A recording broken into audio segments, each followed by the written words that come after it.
আসসালামু আলাইকুম সুপ্রিয় বন্ধুরা, আজকের আলোচ্য বিষয় পদার্থবিজ্ঞানের সবচেয়ে ছোট্ট টাইটেল এবং সবচেয়ে গুরুত্বপূর্ণ অধ্যায়, যার কথা না বললেই নয়। সে অধ্যায়টা হচ্ছে গতি অথবা মোশন। ইংলিশে বলে মোশন আর বাংলায় গতি। ঠিক আছে? তো পদার্থবিজ্ঞান শুরু করতে যে অধ্যায়টা বা যে অধ্যায়গুলো না জানলেই নয়, একটা হচ্ছে গতি আর আরেকটা হচ্ছে তৃতীয় অধ্যায় বল। ঠিক আছে? তো গতি সম্পর্কে বা এই অধ্যায় সম্পর্কে জানার জন্য আপনাদের জন্য যে শর্ট টপিকগুলো আমি লিখে রাখছি। আমরা জানি গতি 5 প্রকার: সরল রৈখিক গতি, ঘূর্ণন গতি, চলন, পর্যাবৃত্ত গতি, সরল স্পন্দন গতি। ঠিক আছে? আর এই মেইন টপিকগুলো আমি লিখে রাখছি যাতে সময় বাঁচানো যায় এবং আপনাদের বা আপনাদের বোঝার ক্ষেত্রে আমার বোঝানোর ক্ষেত্রে সহজ হয়। ঠিক আছে? তো গতিটা হচ্ছে সময়ের সাথে কোনো কিছুর বা কোনো বস্তুর অবস্থানে পরিবর্তন হলে, সময়ের সাথে যদি কোনো বস্তুর অবস্থান পরিবর্তন হয় সেটা হচ্ছে গতি। আর যদি সময়ের সাথে কোনো বস্তুর অবস্থানে পরিবর্তন না হয় সেটা হচ্ছে স্থিতি গতি। যদি অবস্থায় পরিবর্তন হয় গতি, আর অবস্থা পরিবর্তন না হলে স্থিতি। আপনাদের এক্সাম্পল বলি। মনে করেন দুজন বন্ধু একটা চলন্ত ট্রেনের মধ্যে বসে আছে। তারা চলন্ত ট্রেনে বসে গল্প করতেছে। ট্রেনটা কি আছে? চলন্ত অবস্থায় আছে। আর তারা দুইজন বন্ধু ওই ট্রেনের মধ্যে একজন আরেকজনের মুখোমুখি স্থির অবস্থায় বসে আছে। তো যেহেতু দুই বন্ধু কি আছে? বসা আছে। তো এই বন্ধুর সাপেক্ষে এই বন্ধু স্থির। এই দুই বন্ধু ধরলাম, এই বন্ধুর সাপেক্ষে এই বন্ধু স্থির। তারা যেহেতু ট্রেনের মধ্যে বসে গল্প করতেছে, ঠিক আছে? ট্রেনের মধ্যে বসে গল্প করতেছে, সেজন্য ট্রেন গতিশীল থাকলেও তারা এক বন্ধু মানে এই বন্ধুর সাপেক্ষে স্থির। এখন আরেকটা বিষয় খেয়াল করেন, তারা যখন ট্রেনে যাচ্ছে তখন এই দুই বন্ধু দেখলো ট্রেনের বাইরে একটা প্ল্যাটফর্মে একজন লোক বসা আছে, মানে দাঁড়িয়ে আছে, একটা লোক দাঁড়িয়ে আছে। ওই সময় তারা দেখলো যে ওই লোকটা এবং পরিবেশটা তাৎক্ষণিকভাবে তাদের পিছনে ছুটে যাচ্ছে। ঠিক আছে? তাহলে এই দুই বন্ধুর সাপেক্ষে ওই লোকটা, মানে যে প্ল্যাটফর্মে দাঁড়িয়ে আছে ওই লোকটা গতিশীল। কারণ তারা দেখছে যে খুব দ্রুত ওই লোকটাকে পিছনে ফেলে তারা সামনের দিকে এগিয়ে যাচ্ছে। আবার ওই লোকটা দেখছে যে ট্রেনে দুই বন্ধু বসে আছে, শুধুমাত্র দুই বন্ধু না, অনেকে বসে আছে। ওরা খুবই দ্রুত ট্রেন দিয়ে সামনের দিকে চলে যাচ্ছে। তাহলে ওই প্ল্যাটফর্মে যে লোকটা অবস্থিত, ওই লোকের সাপেক্ষে ট্রেনে যে লোক বসে আছে এই লোক এবং অন্যান্য যে লোকেরা আছে তারা গতিশীল। বা ট্রেনে যে দুই বন্ধু গল্প করতেছে এই বন্ধুর সাপেক্ষে এই বন্ধু স্থির, মানে স্থিতিশীল। তাহলে আমরা বুঝলাম যে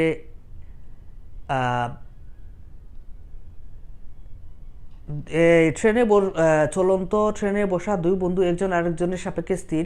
তাদের সাপেক্ষে যে প্ল্যাটফর্মে দাঁড়িয়ে আছে সেই ব্যক্তিটা গতিশীল। আবার প্ল্যাটফর্মে যে লোকটা দাঁড়িয়ে আছে তার সাপেক্ষে চলন্ত ট্রেনে বসা দুই ফ্রেন্ড এবং যারাই আছে সবাই গতিশীল। ঠিক আছে? এক্সাম্পল বলি যে এই পৃথিবীটা তার অক্ষে ঘূর্ণায়মান। আমি এখানে দাঁড়িয়ে আছি, বা যে যেখানে বসে বা দাঁড়িয়ে এই ভিডিওটা দেখছেন তারাও স্থির, মানে দাঁড়িয়ে বা বসে দেখা ওইটা হচ্ছে স্থির অবস্থায় দেখতেছেন। বাট আমাদের পৃথিবীটা কিন্তু ঘুরতেছে, চতুর্দিকে ঘুরতেছে। সুতরাং পৃথিবীর সাপেক্ষে, হ্যাঁ, পৃথিবীর পৃষ্ঠে আমরা অবস্থিত। পৃথিবীর সাপেক্ষে আরেকটা বিষয় আছে, পৃথিবীর সাপেক্ষে হচ্ছে একটা বিষয় দেখেন, পৃথিবী তার অক্ষে ঘুরতেছে, আবার সূর্যকে কেন্দ্র করে পৃথিবী ঘুরে। তাহলে সূর্যের সাপেক্ষে পৃথিবী ঘূর্ণায়মান, ঠিক আছে। আর ওই যে এই উদাহরণটা সেম ট্রেনে বসা দুই বন্ধুর উদাহরণের মতো। আচ্ছা, যাই হোক, তাহলে আবার আমি বলে দেই, ট্রেনে দুই বন্ধু বসে গল্প করতেছে। হ্যাঁ, ওই বন্ধুর সাপেক্ষে প্ল্যাটফর্মে যে লোকটা বসা আছে সে গতিশীল, আবার প্ল্যাটফর্মে যে লোকটা আছে তার সাপেক্ষে ট্রেনে বসা দুই বন্ধু গতিশীল, আর এক বন্ধু আরেক বন্ধুর সাপেক্ষে স্থির, ঠিক আছে। তাহলে আমরা বুঝলাম যে স্থিতি ও গতি কাকে বলে। এখন আমরা যাই সরল রৈখিক গতি কাকে বলে। হ্যাঁ, সরল বলতে গতি বলতে বোঝায় যখন কোনো বস্তু সরল রেখায় চলতে থাকে। যখন কোনো বস্তু সরলরেখায় চলতে থাকে তখন তার গতিকে কি বলে? সরলরৈখিক গতি বলে, ঠিক আছে। এক্সাম্পল, কোনো বস্তুকে সমতল পৃষ্ঠে মানে সমান পৃষ্ঠে ধাক্কা দিয়ে ছেড়ে দিলে যে গতি হয় ওইটা হচ্ছে সরলরৈখিক গতি। অথবা একটা বল, মনে করলাম এইটা একটা বল, এই একটা বলকে উপর থেকে ছেড়ে দিলে নিচের দিকে এইটা পড়বে, উপর থেকে ছেড়ে দিলে যে গতিপ্রাপ্ত হয় ওইটা হচ্ছে সরলরৈখিক গতি, ঠিক আছে। এরপরে আমরা যাই ঘূর্ণন গতি। ঘূর্ণন গতি হচ্ছে যখন কোনো বস্তু কোনো বিন্দুর নির্দিষ্ট সমদূরত্বে ঘুরতে থাকে। যখন কোনো বস্তু নির্দিষ্ট কোনো বিন্দুর সমদূরত্বে ঘুরতে থাকে তার গতিকে ঘূর্ণন গতি বলে। আবার বলি, যখন কোনো বস্তু কোনো বিন্দুর নির্দিষ্ট সমদূরত্বে, যখন কোনো বস্তু কোনো বিন্দুর নির্দিষ্ট সমদূরত্বে ঘূর্ণায়মান গতিকে কি বলে? ঘূর্ণন গতি বলে। এক্সাম্পল, ফ্যানের গতি বলতে হচ্ছে বৈদ্যুতিক পাখা এর উদাহরণ দেওয়া যায়, ঠিক আছে। আরেকটা হচ্ছে ঘড়ির কাঁটা। এরপরের বিষয় কি আছে, অথবা আরেকটা বিষয় আমি আপনাদের বলি, ফ্যানের কেন্দ্র থেকে প্রত্যেকটা পাখা, ফ্যানের মধ্যে 3টে পাখা থাকে, প্রত্যেকটা পাখা সমান দূরে অবস্থিত। তো ফ্যানের পাখা যদি আমরা মনে রাখতে পারি, খেয়াল করতে পারেন, তাহলে ঘূর্ণগতি উদাহরণটা মনে থাকবে এবং ঘূর্ণগতিও সহজ হবে, ঠিক আছে। এরপরে আমরা দেখি চলন গতি। চলন গতি বলতে কি বুঝো? চলন গতি বলতে আমরা বুঝি কোনো বস্তু বলতে পারি যে গতিশীল কোনো বস্তু যখন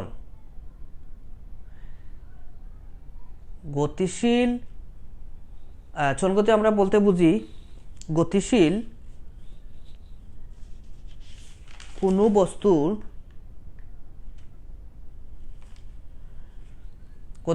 বস্তুর সকল কণা একই সময়ে একই দিকে একইভাবে চলতে থাকে। গতিশীল কোনো বস্তুর সকল কণা একই সময়ে একই দিকে একইভাবে চলতে থাকে, তখন তার গতিকে চলন গতি বলে। উদাহরণস্বরূপ বলা যায়, একটা গাড়ি যখন চলতে থাকে তখন তার প্রত্যেক কণা একই সময়ে একই দিকে একইভাবে চলতে থাকে, ঠিক আছে। এরপরে হচ্ছে পর্যায়বৃত্ত গতি।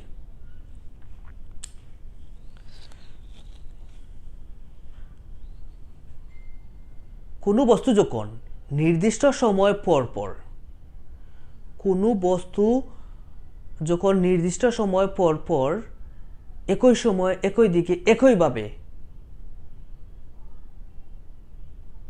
ঘুরতে থাকে বা চলতে থাকে তার গতিকে পর্যাবৃত্ত গতি বলে। উদাহরণস্বরূপ বলা যায় যে হৃদস্পন্দনের গতি, যে আমাদের হৃৎপিণ্ড এইরকম নির্দিষ্ট সময়ে একই দিকে একইভাবে স্পন্দিত হইতে আছে। তাহলে আমরা পর্যাবৃত্ত গতির উদাহরণ হিসেবে দিতে পারি হৃদস্পন্দনের গতি। ঠিক আছে,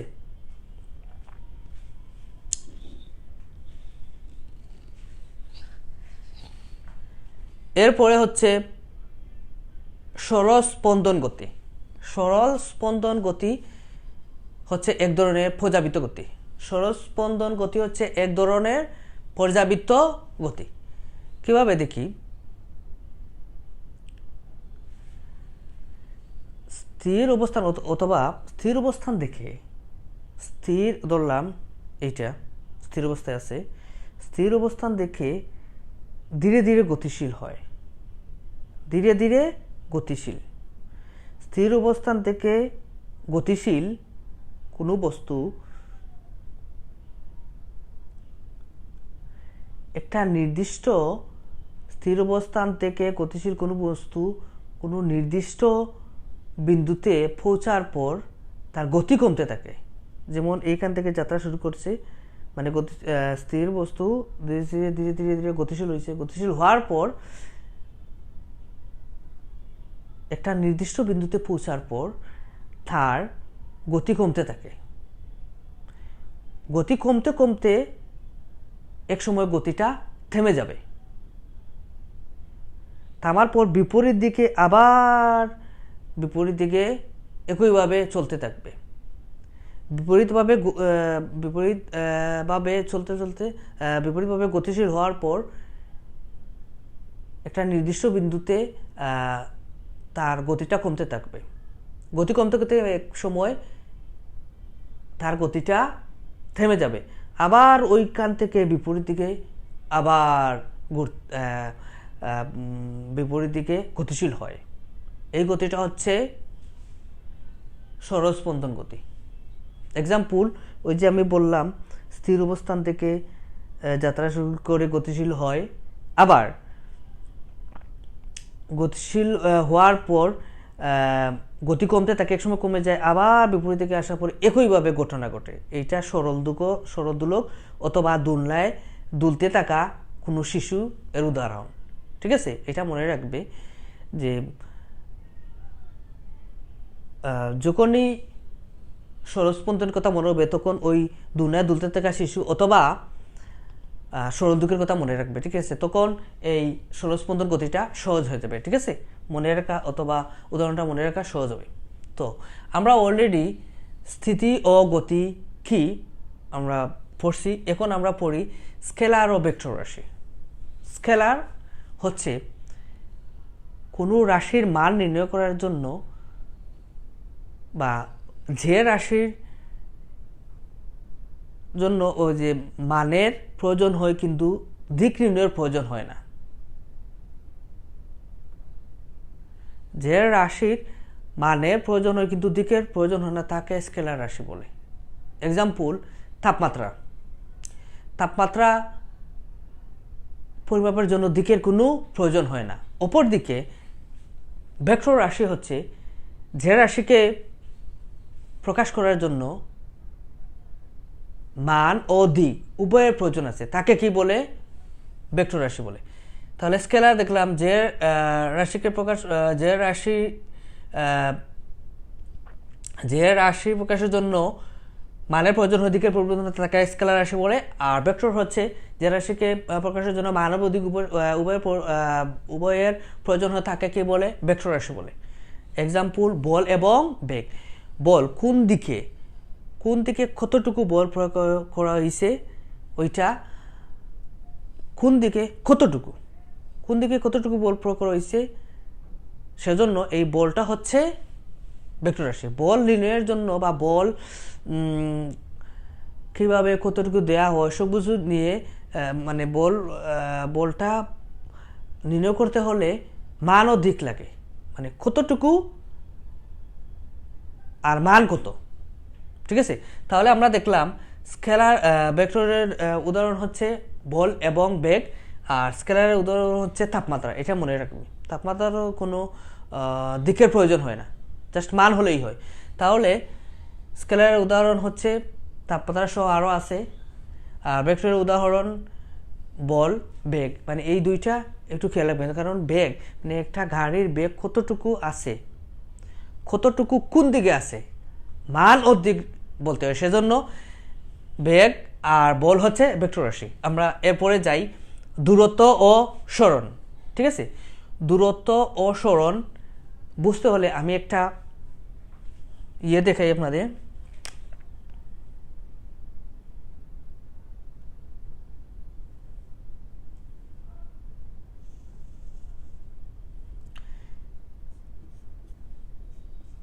ধরলাম এখানে একটা ব্যক্তি আছে আর এখানে একটা ব্যক্তি আছে। আচ্ছা, যাই হোক,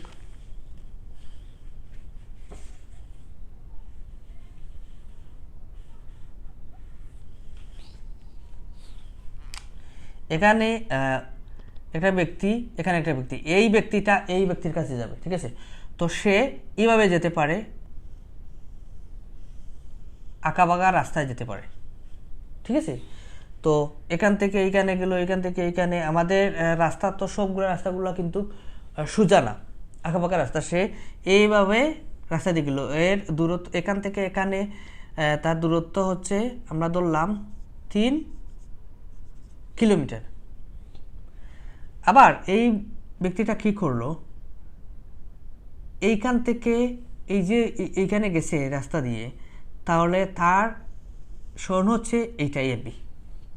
ঠিক আছে, তার সরণ হচ্ছে এই জায়গা থেকে এই জায়গা এতটুকু, আর তার দূরত্ব হচ্ছে এইভাবে গেছে এটা 3 কিলোমিটার, এটা হচ্ছে 3 কিলোমিটার। আর আমরা ধরলাম সরণ 1 কিলোমিটার। আশা করি বুঝতে পারছেন যে এই ব্যক্তিটা এই ব্যক্তির কাছে যাবে। ঠিক আছে, তো আঁকাবাঁকা পথে তার দূরত্ব 3 কিলোমিটার, আর তার সরণ করছে এখানে ছিল, এখান থেকে এখানে গেছে। যেমন সিলেট থেকে ঢাকা যাবে। ঠিক আছে, একজন লোক, ধরলাম একটা উদাহরণ দেওয়া যায়, একজন লোক সিলেট থেকে ঢাকা যাবে, সিলেট থেকে যাত্রা শুরু করে এই ঢাকায় এসে পড়ছে, তাহলে তার এইটা হচ্ছে তার দূরত্ব, আর এ থেকে বি হচ্ছে তার সরণ। তাহলে দূরত্ব হচ্ছে 3 কিলোমিটার আর সরণ হচ্ছে 1 কিলোমিটার। বুঝতে পারছেন, এটা হচ্ছে দূরত্ব এবং সরণের পার্থক্য বা তফাৎ। ঠিক আছে, আমরা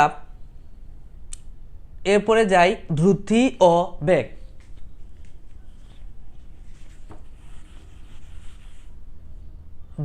দ্রুতি ও বেগ কি আমি বলি, দ্রুতি হচ্ছে সময়ের সাথে কোনো বস্তুর দূরত্বের পরিবর্তনের হার।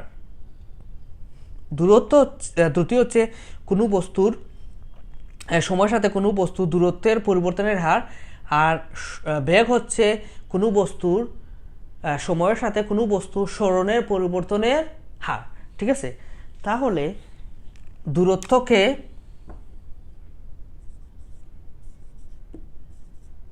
দূরত্বকে ভি দ্বারা প্রকাশ করা যায়, আর বেগকেও ভি দ্বারা প্রকাশ করা যায়।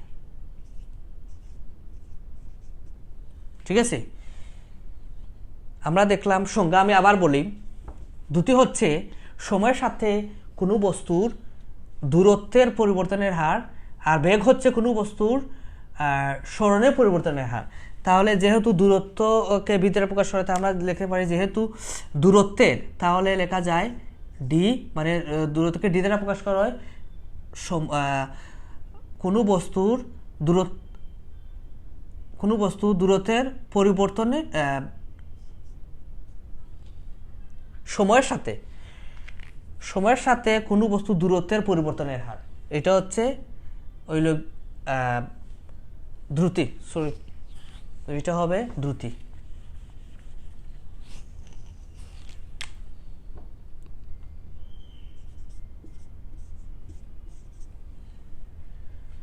আর বেগ হচ্ছে সময়ের সাথে কোনো বস্তুর সরণের পরিবর্তনের হার, সরণ। তাহলে এটাকে লেখা যায় সরণ, সরণকে প্রকাশ করা হয় এস দ্বারা, সময়ের সাথে মানে টি, ঠিক আছে। কোনো বস্তুর সময়ের সাথে সরণের পরিবর্তনের হার, কোনো বস্তুর সময়ের সাথে দূরত্বের পরিবর্তনের হার। তাহলে ভি সমান d by t, v equal to s by t. Okay, তাহলে আমি যদি বলি কোনো বস্তু,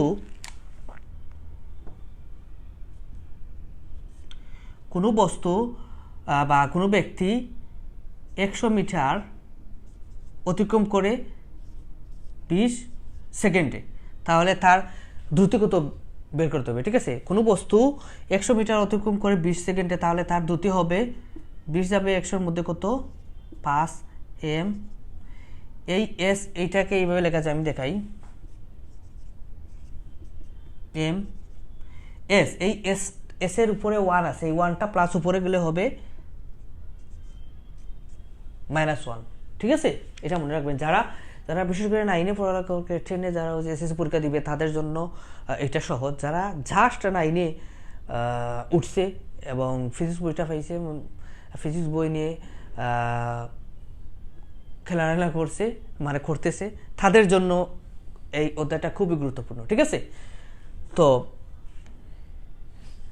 আপনাদের এখানে দেখালাম যে কিভাবে এম বাই এস থেকে এম এস ইনভার্স 1 হয়।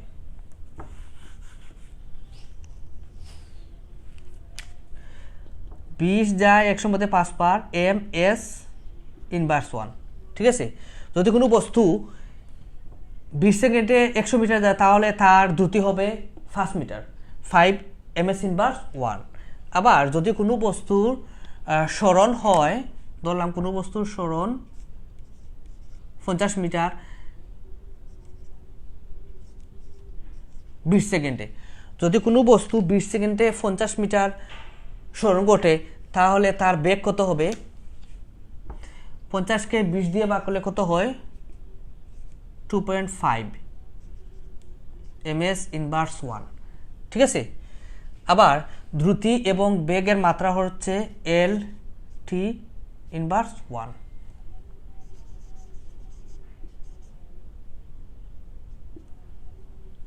এই দুইটার মাত্রা হচ্ছে এল টি ইনভার্স 1। এগুলা মানে ওই যে একক, বেগের একক, এরপরে দ্রুতির একক, এগুলা জানতে হবে। দ্রুতি আর বেগের একক জানতে হবে অঙ্ক করার ক্ষেত্রে, ফিজিক্স মানে তো অঙ্ক লাগে। আচ্ছা, আর আমি ওই যে বিষয় বলতে চাইছিলাম, এখানে এই সবগুলা মানে এই অধ্যায়ের সবগুলা দিছি, বাট একটা বিষয় বাকি আছে, লেখচিত্র। আমি লেখচিত্র নিয়ে নেক্সট একটা ভিডিও দেবো। এই অধ্যায়ের অঙ্কগুলা, মেইন বইয়ের অধ্যায়গুলার অঙ্কগুলা নিয়ে আলোচনা করব। এরপরে হচ্ছে যে সৃজনশীল অঙ্কগুলা নিয়ে আলোচনা করবো, ঠিক আছে। তো এই আমরা অলরেডি পড়ছি দ্রুতি ও বেগ বলতে কি বুঝো, ঠিক আছে। এখন আমরা পরের অংশ যাই। এখানে আছে ত্বরণ ও মন্দন।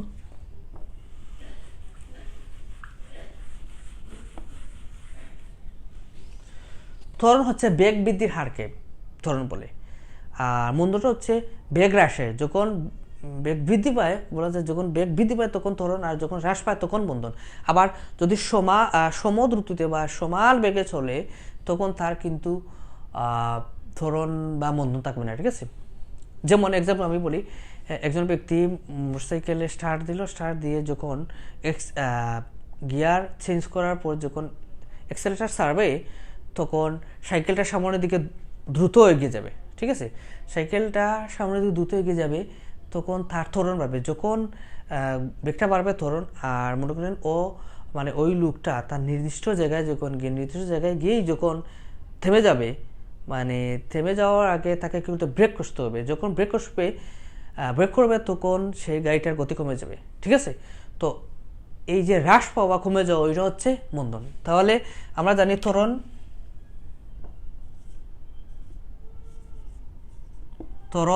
ত্বরণকে কি দ্বারা প্রকাশ করা হয়, এ দিয়ে। ত্বরণ এর সমান হলে কি V minus you by T. ত্বরণ নির্ণয় করতে হলে শেষ বেগ আর আদি বেগ, শেষ বেগ থেকে আদি বেগ বিয়োগ করে সময় দিয়ে ভাগ করতে হবে, ঠিক আছে। আবার মন্দন হচ্ছে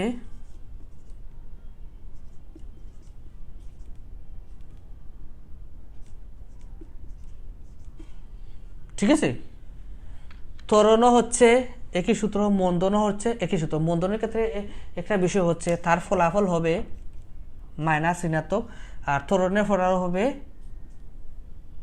প্লাস। আশা করি বুঝতে পারছেন।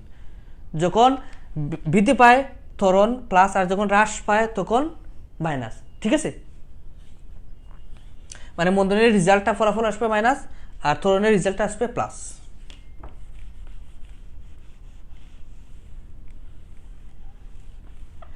এরপরে পরন্ত বস্তু।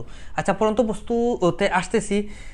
তো তার আগে এই গতির সমীকরণ, এই কিভাবে গতির সমীকরণ একটা থেকে আরেকটা প্রতিবদ্ধ করা যায়, মানে একটা থেকে আরেকটা বের করা যায়, সামান্য দুই একটা দেখাই। এর পরবর্তীতে আমি একটা ভিডিও দিব, না হয় ওই যে একটা ভিডিও দেবো কীভাবে এক সূত্র থেকে আরেক সূত্র পাওয়া যায়, ঠিক আছে। এখানে লেখা যায়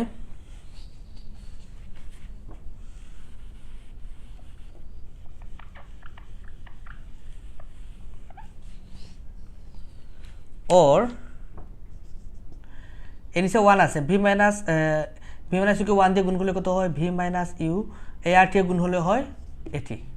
ওর v is equal to u, এসিটা আছে মাইনাস ইউ, এসিটা গেলে প্লাস ইউ, ইউ এইটা এখানে কিছু নাই বলতে প্লাস ইউ প্লাস এটি, এই একটা সমীকরণ হয়ে গেছে, ঠিক আছে।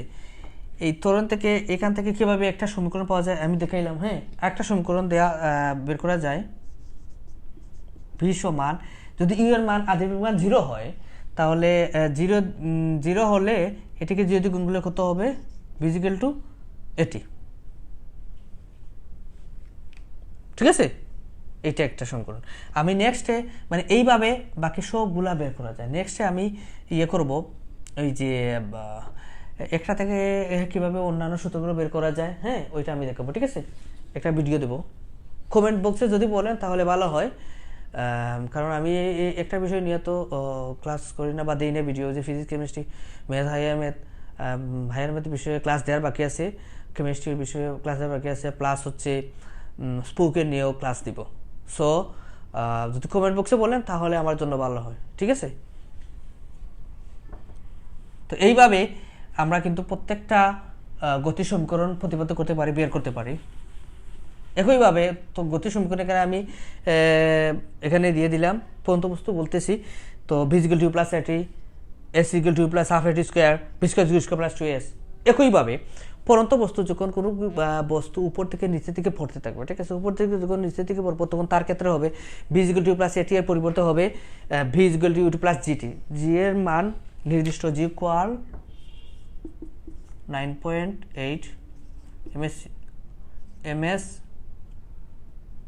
ইনভার্স টু, ঠিক আছে। পরন্ত বস্তুর ক্ষেত্রে এখানে আছে গতির ক্ষেত্রে ভি ইকুয়াল টু প্লাস এটি, পরন্ত বস্তুর ক্ষেত্রে হবে v equal to plus GT. এখানে আছে গতির সমীকরণ S equal to plus half a t square, পরন্ত বস্তুর ক্ষেত্রে হবে H equal to plus half GT square, এর পরিবর্তে জি, আর এস এর সরণের পরিবর্তে এইচ উচ্চতা, ভি স্কোয়ার প্লাস 2as এর পরিবর্তে কি হবে, v square to u square plus 2gs। হ্যাঁ, এর পরিবর্তে হবে জি, আর এস এর পরিবর্তে হবে এইচ, ঠিক আছে। আশা করি বুঝতে পারছো বা বুঝতে পারবে, কোনো সমস্যা হওয়ার কথা না। এরপরে আমরা দেখি পরন্ত বস্তু। বিজ্ঞানী গ্যালিলিও, ওই যে উনি দেখলেন যে উপর থেকে কোনো বস্তু নিচের দিকে পড়ে, হ্যাঁ, তো সে বিষয়টা উনি দেখে গতির সূত্র বের করেন বা দেন বা প্রতিপাদ্য করেন, আবিষ্কার করেন। তো কি আছে আমরা দেখি, পরন্ত বস্তুর সূত্র। পরন্ত বস্তুর সূত্র কয়টা আছে, 3টা। এক মানে মনে রাখার টেকনিক, এক হচ্ছে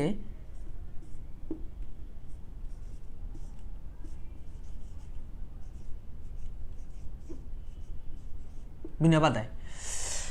তো কি আছে আমি বলি, শুনেন।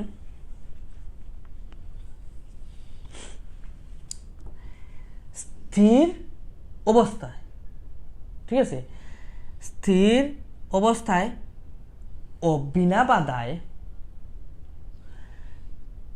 স্থির অবস্থান ও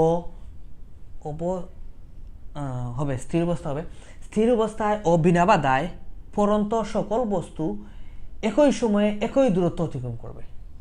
ঠিক আছে, আমি যদি 3 তলা থেকে বা 5 তলা থেকে একটা পাথরের টুকরা, হ্যাঁ, আর একটা পাতলা কাগজের টুকরা একসাথে নিচের দিকে ফেলে দিলাম, তো পাথরের টুকরাটা আগে নামবে, কারণ ও কী করে, ওর ওজন একটু বেশি আছে, প্লাস বাতাসের একটা বাধা আছে, ওইটা অতিক্রম করতে পারবে তাড়াতাড়ি। বাট ইয়েটা কাগজের টুকরাটা বাতাসে যে বাধা আছে ওইটা অতিক্রম করতে একটু সমস্যা হবে, সেজন্য এইভাবে নাড়াচাড়া করে আস্তে আস্তে ধীরে স্থিরে পড়বে।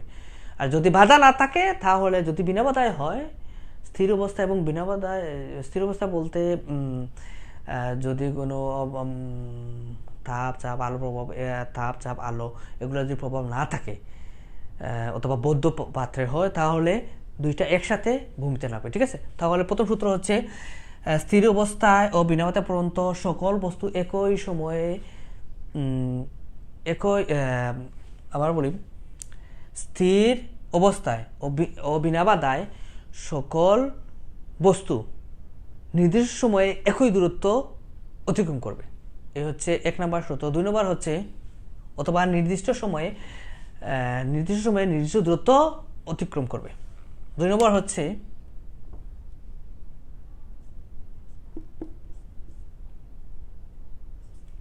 V proportional T। এটা হচ্ছে স্থির অবস্থায় ও বিনা বাধায় পরন্ত স্থির অবস্থায় ও বিনা বাধায় পরন্ত সকল বস্তু, বিনা বাধায় সকল বস্তু নির্দিষ্ট বলে গেছে, আচ্ছা দিকে আবার মনে করি, স্থির অবস্থায় বিনা বাধায় পরন্ত সকল বস্তু নির্দিষ্ট সময়ে হচ্ছে টি, নির্দিষ্ট সময়ে যে বেগপ্রাপ্ত হয়, বেগটা হচ্ছে বি, যে বেগপ্রাপ্ত হয় তা ওই সময়ের মানে টি এর সমানুপাতিক, প্রপোর্শনাল। ঠিক আছে, তাহলে হচ্ছে আবার বলি আমি, স্থির অবস্থায় ও বিনা বাধায় পরন্ত সকল বস্তু নির্দিষ্ট সময়ে মানে টি, নির্দিষ্ট সময়ে যে বেগ মানে বি, যে বেগ প্রাপ্ত হয় তা ওই সময়ে মানে টি সময়ের সমানুপাতিক মানে প্রপোর্শনাল। ঠিক আছে, এটা হচ্ছে মনে রাখার শর্ট টেকনিক আর কি। এরপরেটা কি আছে দেখি। 3 নম্বর হচ্ছে এইচ প্রপোর্শনাল। এটাকে প্রপোর্শনাল বলে ইংলিশে, টি স্কয়ার। স্থির অবস্থায় ও বিনা বাধায় পরন্ত সকল বস্তু নির্দিষ্ট সময়ে মানে টি, নির্দিষ্ট সময়ে যে দূরত্ব অতিক্রম করে, দূরত্ব এইচ, নির্দিষ্ট সময়ে যে দূরত্ব বা যে দূরত্ব অতিক্রম করে, ঠিক আছে, মানে এইচ, তা ওই সময়ের মানে টি, ওই সময়ের বর্গের মানে স্কয়ার, ওই সময়ের বর্গের মানে স্কয়ার সমানুপাতিক। যদি বলে ব্যস্তানুপাতিক, তাহলে এখানে ভাগ দিয়ে নিচে কোনো চলক হবে। ঠিক আছে, আশা করি বুঝতে পারছো। আমি আবার বলি, স্থির অবস্থায় ও বিনা বাধায় পরন্ত সকল বস্তু নির্দিষ্ট সময়ে, নির্দিষ্ট মানে টি, নির্দিষ্ট সময়ে, যে কোনো সময় হতে পারে, নির্দিষ্ট সময়কে সময় ইংলিশ টাইম থেকে টি আনা হয়েছে, নির্দিষ্ট সময়ে যে দূরত্ব মানে এইচ, নির্দিষ্ট সময়ে যে দূরত্ব অতিক্রম করে তা ওই সময়ের বর্গের, বর্গ মানে স্কয়ার, ওই সময়ের বর্গের সমানুপাতিক। ঠিক আছে, আশা করি এই উত্তরটা তোমাদের কাছে সহজ হবে। আর নেক্সটে আমি যে লেখচিত্র বিষয়ে আলোচনা করব, গণিত বিষয়ে আলোচনা করব, মানে গণিত নিয়ে ক্লাস দেব, আর সৃজনশীল নিয়ে আলোচনা করব, প্লাস হচ্ছে কেমিস্ট্রি অধ্যায় নিয়ে আলোচনা করব, উচ্চতর গণিতের ভিডিও দেব, আলোচনা করব, এবং স্পোকেন। আশা করি নেক্সট ভিডিওটা স্পোকেন অথবা গণিত সাধারণ গণিতের উপরে দেব। শুধুমাত্র নবম দশম শ্রেণী গণিত না, 6 to 19 পর্যন্ত প্রত্যেক ক্লাসের গণিত আমি দেওয়ার চেষ্টা করবো ইনশাল্লাহ। কারণ 19টা ইম্পর্টেন্ট, হ্যাঁ, যেহেতু এখন করোনাকালীন সময় 20 মুহূর্ত, তো সেই মুহূর্তে নবম দশমের জন্য খুবই বা এসএস পরীক্ষার্থীর জন্য খুবই জরুরি প্রয়োজন। তো ইনশাল্লাহ আমি ক্লাস কন্টিনিউ দেওয়ার চেষ্টা করব আর কন্টিনিউ দিব। তবে একটা অনুরোধ থাকলো আর কি, যে কমেন্ট বক্সে বলবেন যে কার কোন বিষয়ে ক্লাস দরকার, আমি অবশ্যই দিব। তো সবার সুস্থতা কামনা করি, দেখা হবে ইনশাল্লাহ। আসসালামু আলাইকুম, আল্লাহ হাফিজ।